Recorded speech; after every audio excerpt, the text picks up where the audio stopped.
नमस्कार मु देवाशीष आज पुणी एक प्रेरणादायक कहानी माध्यम एक चढ़ईटे राजा को कही अमूल्य ज्ञान कथा किछि एमिति शिक्षा जहाँकि प्रत्येक मनीष को अवश्य जानिबा दरकार। अमूल्य शिक्षा एही शिक्षा को जदि निज जीवन में उपयोग करि पारुचंती ताहले केबे कोनोसी विपद रे पड़िबेनी, केबे धोखा पाइबेनी। तेणु निश्चित भाव में कहानीटी को थरे शुणंतु। कौन से कथा? काम्पिल्य राज्य रे जड़े ब्रह्मदत्त नामक राजा रहउतिले। से राजा महल रे गोटे पक्षीटीए निजर बसा करिकी रहउथाए। राजा मध्य से पक्षीटी को बहुत भल पाउथिले, निज घरे आश्रय देइथिले। गोटे दिन से राजांकर जड़े पुत्र संतान जात हुए एवं सही समय रे से पक्षीटी मध्य गोटे अंडा देइथिला जोंथिरे कि एक शावकर जन्म हुए। तेबे से पक्षीटी निजर पिला तथा राजांकर पिला को मध्य समान भाव में भल पाउथिला। पक्षीटी सबुदिन जंगल को जाउथिला। प्रत्येक दिन से दुईटी लेखा फल नहीं आसुथिला, गोटे निज शावक पाई एवं अन्यटी से राजांको पुओ पाई, जोंथिपाई कि से दुई पिला बहुत प्रसन्न रहउतिले। गोटे दिन एमिति से पक्षीटी जेतेबेले जंगल को जाइची, एतिकी बेले से राजकुमारंकर देखा रखा करबा पाई कि तांकर जो दासी थिले सी कौन करिचंती ना जे पक्षीर शावकटी को ता बसारू बाहर करके आनी राजकुमार को खेलिबा को दे देइचंती। तेबे से राजांकर पुओ कौन करुची, छोट पिला तो से आउ कौन जानिची, खेलु खेलु कि ये पक्षी शावकटी को जोर रे टिपी देइची एवं से पक्षीर शावकटी सेठी श्वासरुद्ध होइकी मरी जाए। जेतेबेले से पक्षीटी पुणी जंगल रो फेरी आसीची, देखिची तार शावकटी एमिति मरी जाइची एवं से मरी जाइथिबा ता शावकटी को धरिकी राजकुमार खेलुचंती। तेबे से पक्षीटी निज शावकर एमिति अवस्था देखिकी ताको बहुत दुख लागिची। से बहुत जोर कांदिबाकु लागिची। एहा देखि से राजा को मध्य बहुत अनुताप होइची। एतिके बेले से पक्षीटी राजा को कहूची, हे नराधम, तू तो पिला को खुशी करबा पाई कि मो पिला को मारी देलु। तू जने सनातन धर्मर ज्ञाता, कौन तू सब भूली गलु कि शरण रे आसीथिबा, भोकरे व्याकुल हेउथबा किंबा जहार शत्रुता पछरे पड़ी जाइची ता प्राण संकट रे अछि एवं दीर्घ दिन धरी निज घरे आश्रितंक प्रति एमानंक सब बेले रक्षा करिबा दरकार। यदि मनुष्य मानंकर रक्षा न करूचंती तेबे अवश्य से व्यक्ति जाइकी कुंभीपाक नरकरे पड़िबे। एतिकी कहिकी से पक्षीटी ता दुई पंझा देकी राजा पुअर दुई आखि को फोड़ी देइची एवं उड़ी जाइकी राजमहल उपरे बसीची। निज पुत्र को एमिति दुईटी जाक आखि अंध हो जाइतिबार देखी से पक्षीर एमिति कर्म पाई कि राजा ता उपरे बहुत रागिचंती। किछि क्षण अंतराल रे पुणी एया चिंता करिकि से निजको सांत्वना देउचंती कि मो पुओ तो केवल मात्र आखि हरैची, मात्र से पक्षीर पिला तो सबुदिन पाई कि मरी जाइची।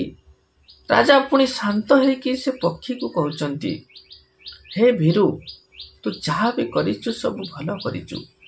एबे से पछ कथा सब त्याग करिकि पूर्ववत आमरी घरे आसिकी रह। मु चाहूची कि तो मो भितरे थिबा भल पाइबा से पूर्व भली थाउ। राजांकर एमिति वाक्य सुनिकी से पक्षी कहूची, हे राजन, मु निज परी तुम पिला को मध्य आदर करुथिली, किंतु मु तुम पिला को अंध करिकि तुमर अपराधिनी बनी जाइची। तेणु मु तुम घरे रहिबा को चाहुनी। कथारे अछि, 60 बंधु 60 राजा, 60 देश 60 बंधु बांधव, 60 पुत्र 60 भार्या, एमानंको दूररु त्याग करि देबा उचित। राजन, 60 मित्रतारे केतेबेले भल पाइबा न थाए, 60 भार्या ठारू केबे सुख मिली न थाए, कुपुत्र ठारू पिंडदान मिली न थाए एवं 60 राजांक ठारू केतेबेले न्यायर आशा करा जाई न थाए। कुमित्र उपरे मध्य भरोसा करा जाई न थाए। कु देशरे थिले केतेबेले भी निज उपरे विपद आसी पारे एवं 60 राजांक उपरे सब बेले भय लागि रही थाए एवं कुपुत्र ठारू तो सब प्रकार दुख ही मिली थाए। जो भी मनीष निज अपराधी उपरे विश्वास करि थाए से एक अनाथ एवं दुर्बल मनीषक भांति अधिक समय पर्यंत जीवित रही न पारे। ଅବିଶ୍ୱାସୀଙ୍କ ଉପରେ କେବେ ବିଶ୍ୱାସ କରାଯାଇ ନପାରେ। କାହିଁକିନା ଏମାନଙ୍କ ଉପରେ ବିଶ୍ୱାସ କରିବା ଦ୍ୱାରା ମନରେ ଯେଉଁ ଭୟ ଉତ୍ପନ୍ନ ହୋଇଥାଏ ତାହା କେତେବେଳେ ବି ନିଜକୁ ଶାନ୍ତିରେ ରହିବାକୁ ଦେଇନଥାଏ। ଯେଉଁ ମଣିଷ ରାଜାଙ୍କ ସେବକ ଉପରେ କିମ୍ବା ବର୍ଣ୍ଣ ଶଙ୍କର ଜାତିର ଲୋକମାନଙ୍କ ଉପରେ ବିଶ୍ୱାସ କରିଥାଏ ସେ ଅଧିକ ଦିନ ପର୍ଯ୍ୟନ୍ତ ଜୀବିତ ରହି ନପାରେ। ମନୁଷ୍ୟ ତ ବାରମ୍ବାର ଶତ୍ରୁତା କରୁଥିବା ଲୋକମାନଙ୍କୁ ବେଶୀ ଦିନ ପର୍ଯ୍ୟନ୍ତ ଜୀବିତ ଛାଡ଼ି ନଥାଏ। କାହିଁକିନା ଶତ୍ରୁ, ଅଗ୍ନି ଏବଂ ଋଣ ଏମାନଙ୍କୁ ଯଦି ଅଳ୍ପ ବି ବାକି ରହିଯାଇଥାଏ ତେବେ ସିଏ ପୁଣି ଏକତ୍ରିତ ହୋଇକି ଆଉଥରେ ବଢ଼ିବାକୁ ଲାଗେ। ତେଣୁ ଏମାନଙ୍କର ଶେଷର ଶେଷକୁ ମଧ୍ୟ ଶେଷ କରିଦେବା ଦରକାର।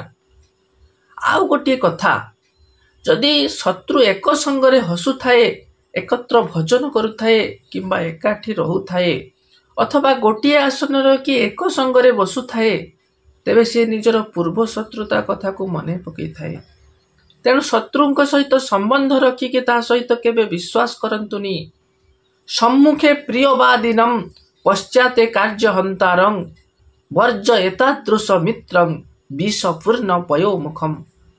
ଅର୍ଥାତ୍ ଯେଉଁମାନେ କି ମନରେ ଶତ୍ରୁତା ରଖିକି ମୁହଁରେ ମିଠା କଥା କୁହନ୍ତି, ବିଷପୂର୍ଣ୍ଣ କୁମ୍ଭର ଅଗ୍ରରେ କିଛି ଅମୃତ ସଦୃଶ, ଏଇଭଳି ଶତ୍ରୁମାନଙ୍କୁ ସବୁବେଳେ ଚିହ୍ନି ରଖିବା ଦରକାର।